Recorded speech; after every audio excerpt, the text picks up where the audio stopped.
तो अभी तक हमने बात की कैसे यहाँ पर उदल नरवरगढ़ की राजकुमारी को वचन देकर फिर ढेबा के पास लौटते हैं। ढेबा बोले महाराज अगर आपके दर्शन हो गए और राजकुमारी को तो चलें काबुल घोड़े खरीदने के लिए, घोड़ों के भी दर्शन कर लें। तब यहाँ पर उदल कहते हैं मित्र अब नहीं जा सकते, अब मैं काबुल नहीं जा सकता। क्यों नहीं जा सकते? मैं जब लौट रहा था तब राजकुमारी ने एक वचन ऐसा कह दिया जो मेरे हृदय में लग गया। क्या कह दिया? राजकुमारी कहती है कि जिनकी भुजाओं में पौरुष होता है वे घोड़े खरीदते नहीं है, वे घोड़े विजय करते हैं। और मुझे घोड़े अब इस नरवरगढ़ से विजय करने, मुझे ये राज्य जीतना है। ढेवा ने अपना सर पकड़ लिया, बोले महाराज क्या कह रहे हो? 100-200 सैनिक है, इनको क्यों मरवाना चाहते हो? अपनी प्रेम कथा किसी और राज्य में लिख लेना। तब यहाँ पर उदल बोले 100-200 सैनिक नहीं, यहाँ पर अगर सेना भी आ जाए तो भी इस गढ़ को नहीं जीत सकती। फुलवा कहती है कि यहाँ पर दिव्यास्त्र हैं, शैल शनिश्चर बाण अजीता और काठ का घोड़ा, इनसे कोई भी सेना पार नहीं पा सकती। देवा बोले तब तो हो गया कल्याण, अब महोबा की सेना भी ले आए तब भी हम नरवरगढ़ से नहीं जीत सकते। तो फिर क्या किया जाए? ये नरवरगढ़ में आपको बता दूं ये मध्य प्रदेश में पड़ता है, शिवपुरी जिले में पड़ता है। पहले नरवर ही जिला था, बाद में फिर आज़ाद हो गए हम तो शिवपुरी जिला हो गया। तो ये शिवपुरी जिले में है। और ये जो युद्ध हुआ है ये अगर अकलतरा परगांव का अगर आप शिलालेख देखोगे तो आपको पता चलेगी 1165 के आसपास ये नरवरगढ़ और महोबा का युद्ध होता है। तो यहाँ पर अब ढेवा विचारने लगे क्या किया जाए। उदल बोले हमें शक्ति परीक्षा करनी चाहिए, कहीं ऐसा नहीं कि बस खाली डराने के लिए इन्होंने दिव्यास्त्र रख रखे हो। तब यहाँ पर उदल ढेवा से कहते हैं मित्र कुछ तो उपाय करो। ढेवा बोले एक ही उपाय, सन्यासी बन जाओ। तब यहाँ पर ढेवा तो गुरु बन गए, उदल चेला बन गया। अब ढेवा ज्योतिष में बड़े पारंगत है, शकल देखकर किसी का भी भूत भविष्य वर्तमान बता देते हैं। यहाँ पर राग गाते हुए उदल ढेवा दोनों राजधानी में फिरने लगे। यहाँ पर ढेवा के चमत्कार, ज्योतिष के चमत्कार महलों में पहुंचने लगे, महलों में जाकर पता चलने लगी। और यहाँ पर धीरे धीरे करके उदल और ढेवा महल पर अलख निरंजन करते हुए पहुंच ही गए। सेनापति ने सुना, सेनापति ने देखा कि यहाँ पर बड़े भारी ज्योतिष और बड़े भारी यहाँ पर योगी बाबा आए हुए हैं, तो जाकर चरणों में लेट गया। बोले महाराज आपको बताइए क्या दूं, मुझे बताइए, मुझे आज्ञा दीजिए, मैं आपकी कैसे सेवा करूं। तब यहाँ पर ढेवा कहते हैं कि हम तुमसे कुछ लेने नहीं आए, हम तुम्हें देने आए हैं। सेनापति बोले महाराज क्या देने आए हो? बोले तुम्हें नहीं, तुम्हारे राजा को देने आए हैं। अपने राजा से जाकर कहना कि तुम्हारे राज्य को, नरवरगढ़ को सोनचिरैया छोड़कर उड़ी जा रही हैं। ये एक अनोखी बात थी। सेनापति बोला महाराज इसका अर्थ क्या है? बोले तुम नहीं समझोगे, तुम सेनापति अपने राजा से कहो, राजा जानता है। सोनचिरैया नरवरगढ़ को छोड़कर उड़ी जा रही है। ये बात जाकर सेनापति ने राजा नरपति से कही। अब यहाँ पर कई सारे नाम मिलते हैं नरपति के, लेकिन हम नरपति लेकर चलेंगे। नरपति से जाकर कहा कि महाराज योगी बाबा आए हैं और ऐसा कहते हैं कि सोनचिरैया नरवरगढ़ को छोड़कर उड़ी जा रही है। मुझे अर्थ समझ नहीं आता, लेकिन नरपति समझ गए कि इसका अर्थ क्या होता है। बोले बाबाओं को दोनों को स्वागत करके जल्द से जल्द मेरे सामने उपस्थित करो। यहाँ पर दोनों योगियों का सम्मान स्वागत करके सेनापति नरपति के सामने खड़ा करता है। दोनों को आसन बिठाया, नरपति ने हाथ जोड़ लिए। बोले महाराज क्या कह रहे हो आप? ढेवा बोले बस इतना ही नहीं है, सोनचिरैया तो छोड़कर जा ही रही है, धूमकेतु भी आकाश में दिखाई दे रहा है और श्यार जंगल में, राजधानी में श्वान अकारण ही रुदन कर रहे हैं। इसका अर्थ क्या हुआ? इसका अर्थ केवल एक ही है कि भारी युद्ध होने वाला है और राजन उस युद्ध में तुम्हारी पराजय निश्चित है। अब चाहे उस समय के राजा हों, चाहे आज के राजनेता हों, मजाक में भी कोई व्यक्ति जाकर उनसे पराजय की बात कर दे, हार की बात कर दे, तो वो तो चरणों में आ जाते हैं। नरपति भी चरणों में आ गए, बोले महाराज क्या बात कर रहे हो? युद्ध में हमारी पराजय? आप इतने बड़े विद्वान हो, मैं आपकी बात का सम्मान करता हूं, लेकिन नरवरगढ़ को कोई भी परास्त नहीं कर सकता। नरवरगढ़ में सेना आ तो सकती है लेकिन लौट नहीं सकती।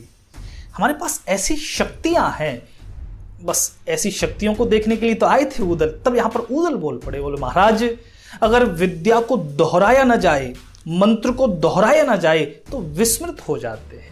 अगर घोड़े को दौड़ाया ना जाए तो वो अपनी गति खो देता है। ऐसे ही शस्त्रों का समय पर उपयोग न हो तो वे भी अपनी धार खो देते हैं। आप एक बार चेक तो कर लीजिए, परीक्षा तो कर लीजिए कि आपके दिव्यास्त्र काम दे भी रहे कि नहीं दे रहे।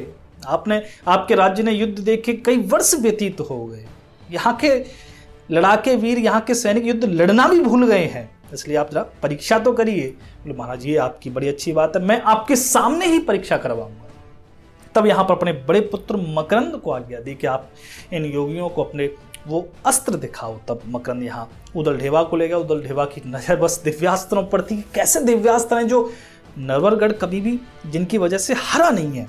तब यहाँ पर मकरंद ने अपना काठ का घोड़ा दिखाया। बालखंड में तो कुछ एक तिलिस्म, कुछ एक जादू, कुछ एक इस तरीके से बातें आती हैं कि काठ का घोड़ा उड़ता था, लेकिन अगर आप इसको मेटाफोरिक लोगे, थोड़ा सा अलग तरीके से लोगे, तो आप समझ सकते हो घोड़ा कुछ एक अद्भुत ही रहा होगा। तो ये काठ का घोड़ा दिखाया। उधर बोले इसको तो हम गिरा लेंगे।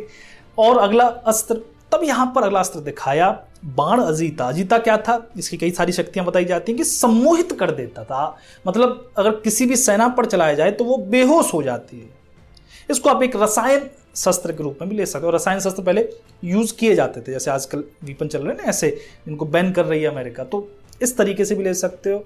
और सिद्धि के तरीके से भी ले सकते हो। अष्ट सिद्धियों में इसका वर्णन आता है कि किसी को भी आप बिल्कुल जैसे पत्थर की तरह उसको सम्मोहित कर दो, वो अपने हाथ भी ना हिला पाए। तो अलग अलग सिद्धियों का ऐसा वर्णन। अंत में दिखाया शैल शनिश्चर। शनिश्चर में ऊपर से यहाँ पर पत्थर गिरते थे, और ये शैल शनिश्चर अगर किसी एक व्यक्ति पर चला दिया जाए तो वो तत्क्षण उसका गोविंदाय नमो नमो हो जाएगा। उदल देख रहे हैं ढेबा की तरफ, ढेबा उदल को देख रहे हैं कि इन दिव्यास्त्रों के आगे हमारी पेश नहीं पड़नी है। महोबा की सेना पूरी भी आ जाए तो खप जाएगी यहाँ पर। उदल बोले क्या किया जाए? तब यहाँ पर मकरंद ये सभी शस्त्रों का प्रदर्शन करके उदल ढेबा को आगे ले जाते हैं। यहाँ पर पहुंचे पसर देवी के मंदिर में। पसर देवी का मंदिर अगर आज भी जाओगे तो आपको नरवरगढ़ में मिल जाएगी। ये कुलदेवी थी महाराज नल की, और जब महाराज नल छोड़ के जा रहे तो ये पसर गई थी, मतलब उनको रोकने के लिए, तो इनका नाम पसर देवी हो गया। तो पसर देवी का उस समय बड़ा भव्य मंदिर था, आज तो नहीं है इतना, तो बड़ा भव्य मंदिर था, प्राचीन मंदिर था। उस मंदिर में जैसे ही प्रवेश करते हैं तो वहां पर देखा भव्य यहाँ पर प्रतिमा है माँ भगवती की, और सामने एक पत्थर की शिला पर एक बड़ा ही भयंकर धनुष रखा हुआ है। यहाँ उदल बोल पड़े, युवराज तुमने अभी तक जो दिव्यास्त्र दिखाए वो तो इस धनुष के सामने बड़े छोटे लग रहे हैं, मुझे तो ये धनुष ही कोई दिव्यास्त्र लग रहा है। ये धनुष किसका है? तब यहां पर मकरंद सारी कहानी बताते हैं। मकरंद बोले महाराज ये धनुष आज का नहीं है, इसको करीब 1000 साल हो चुकी है। ये जब नरवरगढ़ पर नाग राजाओं का शासन था, नरवरगढ़ पर अगर आप देखोगे 2000 साल पहले नाग राजाओं ने शासन किया। उनकी जाति नाग में आती थी, उन्हें नाग कहा जाता था। तो 9 पीढ़ियां नाग शासन में रही हैं। सबसे पहले भीम नाग थे।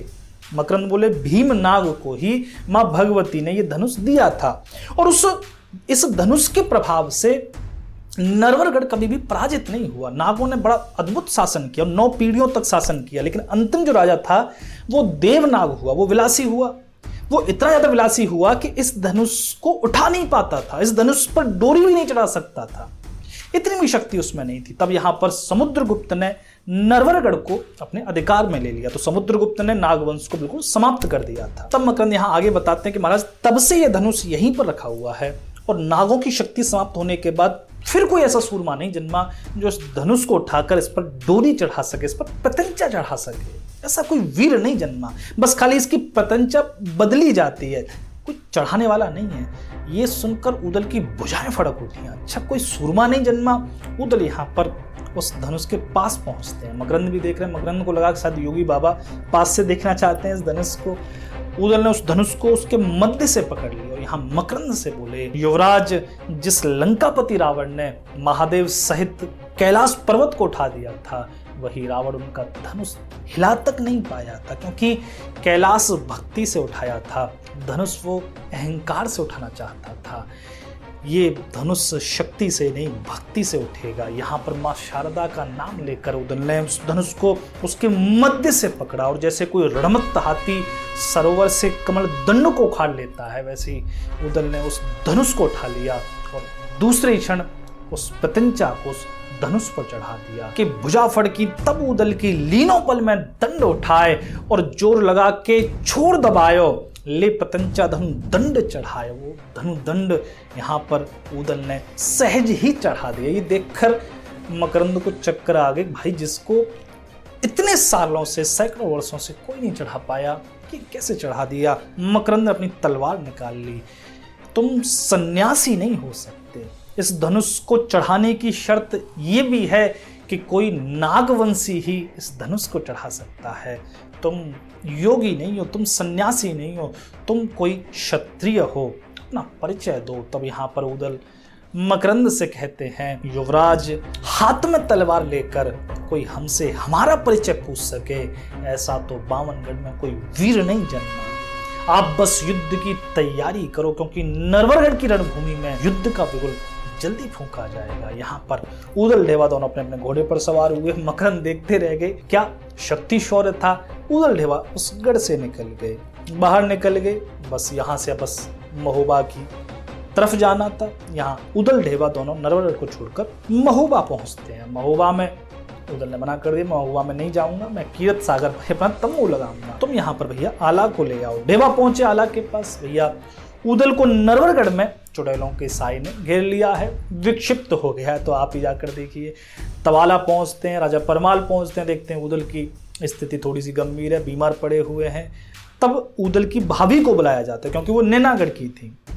नैनागढ़ नरवरगढ़ ये दोनों ही ऐसे राज्य थे जिनमें जादू बहुत चलता था। तो यहाँ पर मछला आती हैं, मछला देखती हैं उदल को, सभी को बाहर भेज देती हैं। तब यहाँ पर मछला उदल से कहती हैं, उदल तुम्हें कोई चुड़ैल का साया नहीं लगा, तुम्हें किसी राजकुमारी का साया लग गया है, तुम बताओ बात क्या है। तब यहाँ पर उदल ने सारी कथा अपनी भाभी को बताई।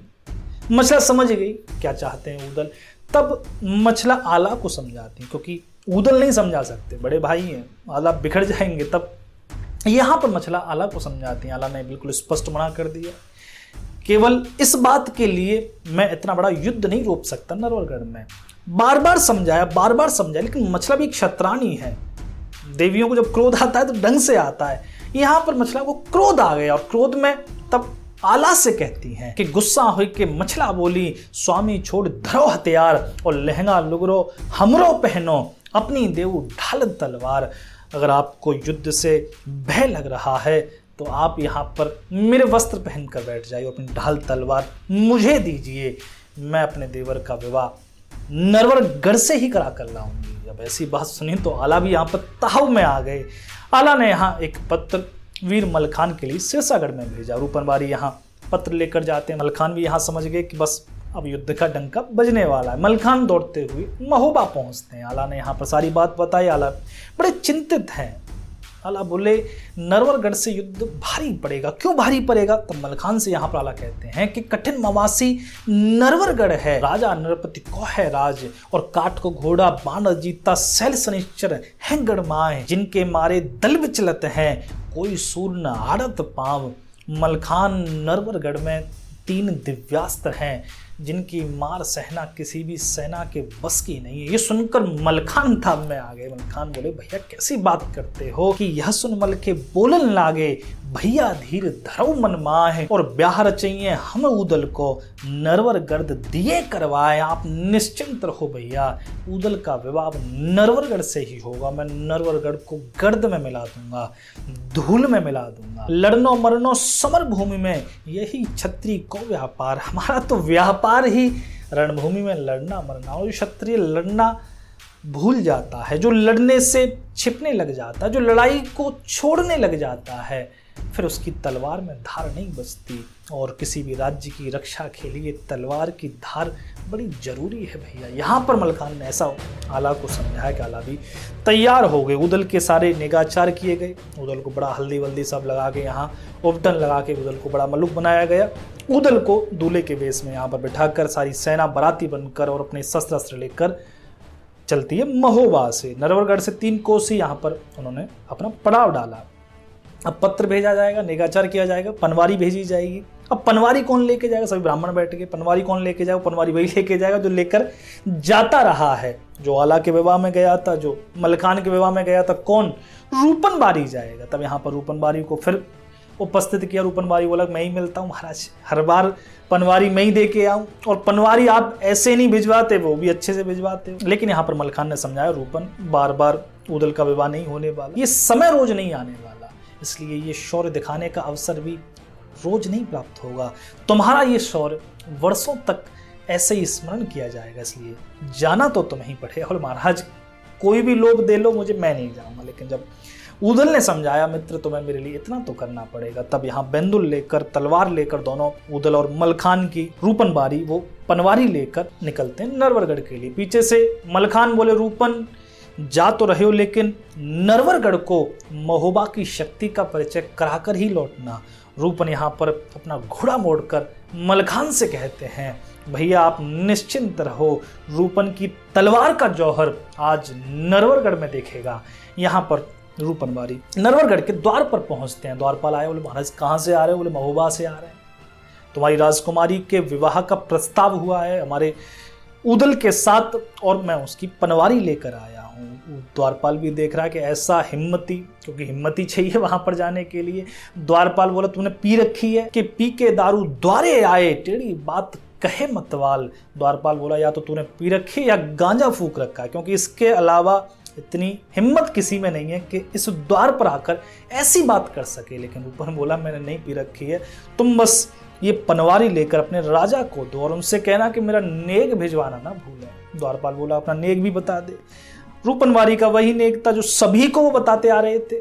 सभी गढ़ में जाकर अपना नेग मांगते थे। क्या नेग मांगते थे? बड़ा सुंदर नेग है कि 1.5 प्रहर भर चले सिरोही, द्वारे बहे रक्त की धार। अपने राजा से जाकर कहो रूपनवारी द्वार पर खड़ा हुआ है, उसको 1.5 प्रहर तक नरवरगढ़ के योद्धाओं के साथ जूझना है, बस योद्धा भेज दे मेरे लिए। यहाँ पर द्वारपाल ने समझ लिया कि बिल्कुल ही पागल हो चुका है। द्वारपाल यहाँ राजा के पास गया। राजा ने यहाँ बस सैनिक दौड़ा दिए। सैनिक यहाँ पर अपनी अपनी ढाल तलवार लेकर रूपन बारी पर कूद पड़े। बड़ा द्वंद्व उस नरवरगढ़ के फाटक पर होने लगा।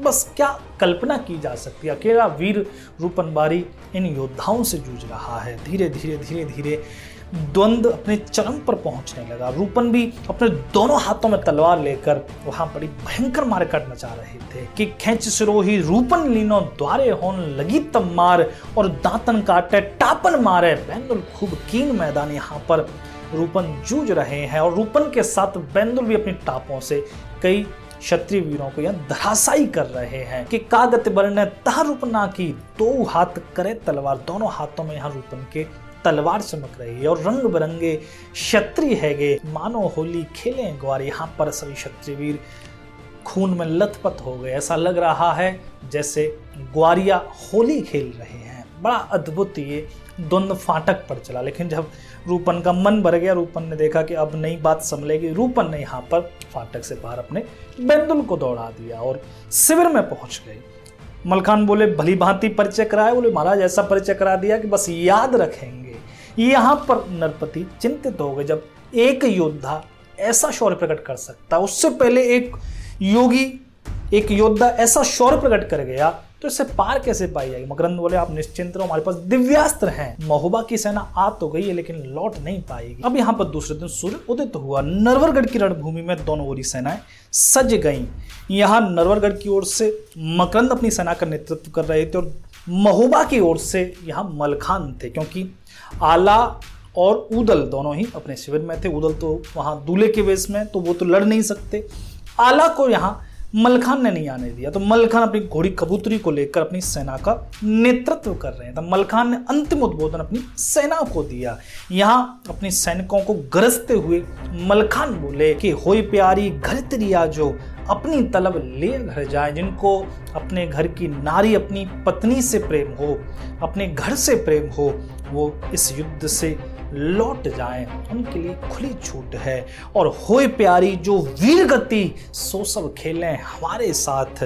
जिनको वीरगति से प्रेम हो वो हमारे साथ इस युद्ध भूमि में खेलें। मलखान का ऐसा उद्बोधन सेना में और उत्साह जागृत कर गया। कौन यहाँ पर अपने वीरों के पीछे से हटने वाला था? यहाँ सभी तत्पर थे मलखान के लिए, आला उदल के लिए। बस क्या था, रण की मोहर बाजन लागी, रण का होन लगा व्यवहार। यहाँ रण की मोहर बज गई। दोनों ओर के शूरवीर एक दूसरे पर टूट पड़े। पहले मार भई हाथिन की, पाछे भिड़े घोड़न सवार। और खटखट खटखट तेगा बोले छपक छपक तलवार। यहाँ पर बड़ा भयंकर वो द्वंद्व शुरू हो गया। धीरे धीरे धीरे धीरे वो युद्ध अपनी भयानकता में आने लगा। यहाँ पर लेकिन महोबा की सेना का उत्साह चरम पर था। महोबा की सेना के सामने नरवरगढ़ की सेना कमजोर पड़ने लगी कि भागे सिपाही नरवरगढ़ की सेना जब भागने लगी तब मकरंद ने मोर्चा संभाला और मकरंद यहाँ अपनी एक सैनिक टुकड़ी को लेकर महोबा की सेना में प्रवेश कर गए। एक समय ऐसा आया जब मलखान और मकरंद दोनों आमने सामने पहुंच गए। तब मकरंद यहाँ ललकारते हुए मलखान से कहते हैं कि तुम इन व्यर्थ सैनिकों को क्यों कटवा रहे हो? तुम्हें लड़ना है तो मुझसे लड़ो, तुम और मैं लड़ते हैं, बाकी सबको छोड़ो। कि हमारी तुम्हारी अब बरनी है, समूह खेलें जूझ अघाए, जब तक हम दोनों में से एक भी जीवित है पीछे पैर नहीं हटना चाहिए। ये मन भाई गई मलखे को। मलखान को तो ऐसी चुनौतियां बड़ी अच्छी लगती थी। मलखान यहाँ पर भिड़ गए मकरंद से, दोनों का द्वंद्व चलने लगा।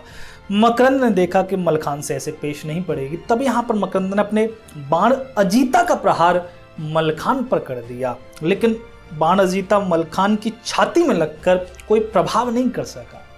ये देखकर बड़ा आश्चर्य हुआ मकरंद को कि मलखान जो कि वीरगति प्राप्त कर जाना चाहिए था, मलखान का कुछ भी नहीं बिगड़ा। तब यहाँ पर मलखान बोले कि मैं पुष्य नक्षत्र में जन्मा हूँ, मेरी देह पर कोई दिव्यास्त्र चोट नहीं कर सकता। ऐसी बात भी आपको आलखंड में मिलेगी, बड़ी अद्भुत बातें हैं ये।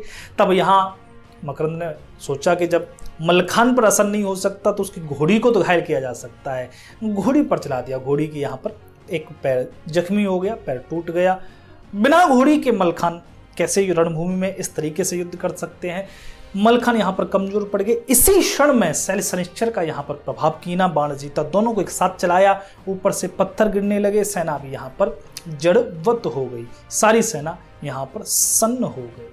ये बात जब शिविर में अलाउद्दीन को पता चली तब आला बड़े चिंतित हो गए कि अब मलखान की घोड़ी वहां पर धराशायी हो गई, सारी सेना ही वहां पर सुन्न हुई जा रही है, अब कैसे हम नरवरगढ़ से लड़ेंगे? तब यहाँ पर उदल आला से कहते हैं कि बोले उदल तब आला से, भैया धीर धरो मनमाए, भैया आप निश्चिंत रहो, अब उदल जाएगा। तब उदल ने जो अपनी पगड़ी थी, जो सहरा था, वो उतार कर रख दिया कि सिर ते उतार मोर धरी तब बांधी तुरंत बैजनी पाग। यहाँ पर वो मोर तो उतार दी और बैजनी पाग बांध लेनी। यहाँ पर कवच पहनकर तलवार लेकर उदल तत्पर हो गए कि तुरंत सजाया घोड़ बेंदुला उदल फांद भय असवार। यहाँ पर उदल अपने बेंदुल को लेकर दौड़ पड़े रणभूमि की ओर कि घुस गए उदल तब लश्कर में, जैसे खेती लुने किसान और तैसे रण में उदल विचले, छत्रिन काट करे खरियान। यहाँ पर उदल अपने बेंदुल घोड़े को लेकर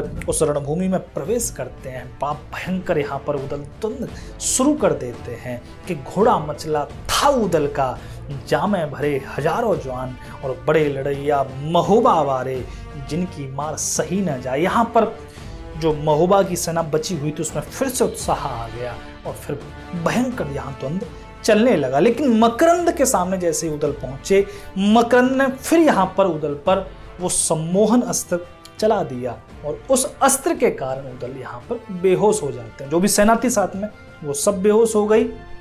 उदल को बांधकर यहाँ मकरंद नरवरगढ़ में ले गए, उदल बंदी बना लिए गए। इस बात से जो बची कुची सेना थी महोबा की, वो भी यहाँ पर रणभूमि छोड़ देती है। आला चिंतित हो गए, मलखान चिंतित हो गए कि ऐसे तो पार नहीं पड़ेगी। तब आलखंड में आता है, ये आलखंड की अपनी कहानी है। तब यहाँ पर ढेवा जाते हैं महोबा, जो आला की पत्नी थी, जिनका सुनमा या मछला नाम आता है। मछला से यहाँ अमृत की पुड़िया लाते हैं और उसको फिर सेना पर छिड़का जाता है। और माता देवी जो पूजा करती थी मछला, वो देवी यहाँ पर काठ का घोड़े को कमजोर कर देती है, शैल शनिश्चर और बाण जीता वो छिपा देती है। मतलब ये सारे अस्त्र जो थे, ताकत जो थे नरवरगढ़ की, वो मतलब छिपा दिए जाते हैं। मकरंद जब दूसरे दिन युद्ध के लिए तत्पर हुए तो देखा घोड़े में जान ही नहीं है, यहाँ पर दोनों दिव्यास्त्र नहीं मिल रहे। तब समझ गए कि अब पराजय निश्चित है। मकरंद जब रणभूमि में पहुंचे तो यहाँ पर जो अमृत की पुड़िया थी उसको डालकर सभी की मूर्छा दूर हो चुकी है। महोबा की सेना फिर से यहाँ तत्पर खड़ी हुई है। आला अब अपने पश्चावत हाथी पर बैठकर इस रणभूमि में उपस्थित हुए हैं। मलखान पपीहा घोड़े को लेकर रणभूमि में आए हैं। फिर से द्वंद्व शुरू हुआ, फिर से ये भयंकर मारकाट शुरू हुई और एक क्षण ऐसा आया जब मकरंद के सामने मलखान फिर दोबारा पहुंच गए। अब की बार मलखान ने मकरंद को इस तरह से रौंदा कि मकरंद से मलखान की मार झिली नहीं और मकरंद यहाँ पर मूर्छित हो जाते। मकरंद को बंदी बनाकर मलखान अपने शिविर में ले आए। नरवरगढ़ के राजा के पास अब बस एक ही विकल्प था कि उदल को छोड़ दिया जाए, अपने पुत्र को अगर बचाना है, और उदल का विवाह अपनी पुत्री से कर दिया जाए। विवाह क्यों नहीं कर रहे थे? क्योंकि ये सेनापति थे, नरपति वे राजा थे, तो राजा सेनापति के साथ अपनी राजकुमारी का विवाह नहीं करते थे, इसलिए इनको ओछी जाति का कहते हैं। ओछी जाति नहीं होती थी, इसमें भी थोड़ा सा समझना चाहिए। वर्ण अलग चीज है। वर्ण का क्लैरिफिकेशन आपको सतयुग में मिलेगा, मतलब पहले के समय में, जितना आप पीछे जाओगे तब मिलेगा। लेकिन जाति का क्लैरिफिकेशन अलग है। अंग्रेजों ने जब पहली बार हमारे यहाँ कास्ट देखी, इसका पूरा एक तरीके से ब्यौरा बनाया, तो 3000 जातियां थी भारत में, और जिसमें से 80% जातियों को तो पता ही नहीं थी कि हम कौन से वर्ण में आते हैं। तो आज भारत में एक बड़ी ही अजीब विडंबना है। मतलब सरकार ने अगर आपको ओबीसी, एसटी, एसटी, जनरल में डाल दिया है, मतलब सरकार ने जिस कैटेगरी में आपको डाल दिया है, उसी कैटेगरी के हिसाब से आप अपने आप को मान रहे हैं। बहुत सी क्षत्रिय जातियां अगर एससी में आ गई हैं तो बाकी और लोग उनको एससी में ही मानेंगे। ये बड़ी विडंबना है। जाति के बारे में आपको मैं फिर और अच्छे से विस्तार से यहाँ पे बताऊंगा। लेकिन उदल के साथ अब नरपति यहाँ अपनी बेटी का विवाह करने के लिए तत्पर हो जाते हैं। विवाह की सारी तैयारियां की गई, एक चौक में यहाँ विवाह होने जा रहा है। लेकिन मकरंद को भी अपना अपमान लग रहा है। मकरंद ने अपने कुछ 700 सैनिक यहाँ पर छिपा दिए जहाँ पर ये विवाह होने वाला है, और उनको निर्देश दिया कि बस जैसे भावर हो वैसे यहाँ टूट पड़े। उदल और राजकुमारी फुलवा का यहाँ विवाह होने की तैयारी हो रही है, और जैसे यहाँ पर उदल और फुलवा की पहली भावर होने लगी, बस क्या था, यहाँ मकरंद ने अपनी तलवार निकाल ली। मकरंद की तलवार को देखकर जो उसके 700 वीर थे वो भी यहाँ पर एक साथ टूट पड़े कि पहली भावर पड़ते खन मकरंद खींच लई तलवार, और करो जड़ा का तब उदल पर मलखे लीन चोट बचाए। यहाँ पर मकरंद ने वार कर दिया उदल पर, लेकिन मलखान तो खड़े ही थे तत्व, ना मलखान ने वो चोट अपने ऊपर ले ली। यहाँ पर मलखान और मकरंद का द्वंद्व चलने लगा। धीरे धीरे करके यहाँ पर जो भी नरवरगढ़ के वीर थे वो महोबा के वीरों पर टूट पड़े। आला, ढेवा, सुलखान, मलखान और उनके साथ रूपनबारी जैसे सभी वीर यहाँ पर जूझने लगे। बड़ा भयंकर उस चौक में ये मारकाट चलने लगी। उदल भी तलवार लेकर वहां भावर पड़ रही हैं, लेकिन इन क्षत्रिय वीरों से लड़ रहे हैं। बड़ा जोर का कैसा आप देखो वीर रस रहा होगा। आलखंड में इसलिए तो कहते हैं कि इसकी नस नस में ऐसा वीर रस भरा हुआ है कि बस व्यक्ति सुन ले, सुनते ही एक अलग तरीके का उत्साह आपकी रक्त धमनियों में दौड़ जाता है कि चली सिरोही तब मड़ई पर मड़वा टूक टूक है जाए। यहाँ पर तलवार खड़कने लगी। जो मंडप था वो यहाँ पर टूक टूक हो गया। मंडप की क्या चलने वाली है, यहाँ पर ये ऐसे शूरवीर जहां जूझ रहे हो तो मंडप वैसे यहाँ पर तितर बितर हो ही जाना है। मंडप बुरी तरीके से यहाँ टूक टूक हो गया। लेकिन यहाँ पर मलखान ने फिर से मकरंद को बांध लिया, उसकी मुस्क बांध ली कि मुस्क बांध के मकरंदा की सातों भावर लई डरा। यहाँ मकरंद को बांध लिया, बाकी और जो मकरंदी बांधा गया तो बाकी जो भी थे कुछ मारे गए, कुछ वहां से भाग गए। राजकुमारी फुलवा के साथ उदल की भावर डारी गई। नरपति आ गए। नरपति ने यहाँ पर हाथ जोड़कर, अब भाई बेटी आपकी हो गई है तो अब तो आप हमारे संबंधी हो गए, तो अब युद्ध नहीं होगा, अब कोई छल कपट नहीं होगा। लेकिन फिर भी आलखंड अपने एक्सट्रीम, अपने चरम तक जाता है। भात खाने के समय में भी जब आला, उदल, मलखानी सभी अपने शस्त्र अस्त्र नहीं लेके जा सकते थे तो वहां पर भी आक्रमण होता तो गड़ुए से ही मार देते, पट्टे गड़ुए से ये वीर वहां पर धराशायी करके आ जाते। तो आलखंड का अपना वीर रस है, अपना आनंद है। आप सभी इस आनंद को ले रहे हैं, मुझे बड़ा हर्ष होता है इस बात का। लेकिन इन सभी वीडियोस को अगर आप शेयर करोगे तो ये वीडियो और भी भाइयों तक पहुंचेंगी। अब आगे इस गाथा में हम बात करेंगे कि कैसे आला की पत्नी मछला का हरण होता है और कैसे फिर वहां पर युद्ध होता है। तो बड़ी अच्छी गाथा, बड़ी सुंदर गाथा आने वाली है। यहां तक आप सभी ने इस वीडियो को सुना, इसके लिए हृदय से धन्यवाद। जय श्री राम, हर हर महादेव।